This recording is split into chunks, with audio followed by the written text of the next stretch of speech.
Hello and thank you for joining me. So this week marked the start of the Wimbledon tennis tournament, and famously inscribed on the wall above the doorway or the exit to centre or entrance to centre court, the last thing the players see before they walk out to take battle in front of thousands in possibly the biggest game of their dedicated lives are two lines from Rudyard Kipling's 1910 poem, If.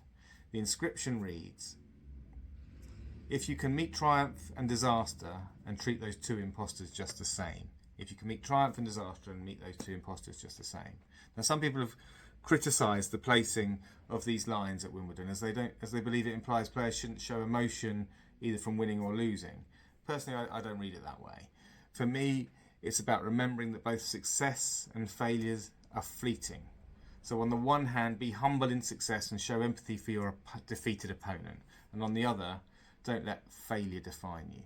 Stay level-headed and calm, and don't believe your own press, either good or bad. Whilst I knew the poem well and understood its meaning, its advice on life, on how we should live our lives and rise above the adversity that we will no doubt face with composure and with humility, I knew that it appeared in the player's entrance to centre court, but what I didn't know was who the poem was originally written about.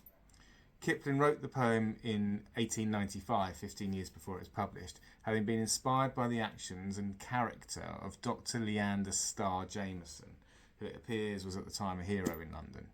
Jameson had led the failed Jameson raid aimed at overthrowing the Boer government. Jameson's raid was not officially endorsed by the British government, and perhaps because it failed, Jameson and his fellow officers were arrested and tried for invading a friendly state.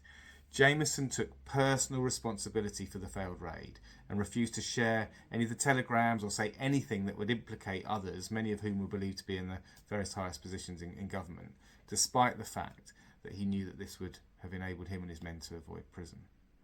I guess all this points to a line in the poem, "If you can trust yourself when all men doubt you, but make allowance for their doubting too." Personally, I love the poem. I'll post a complete version of it in the comments below if you want to remind yourself of it.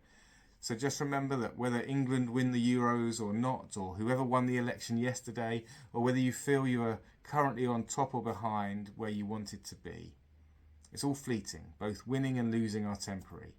How you carry yourself throughout, how you brush yourself down and go again, are what matters in the end. Thanks very much for listening. Have a fabulous weekend.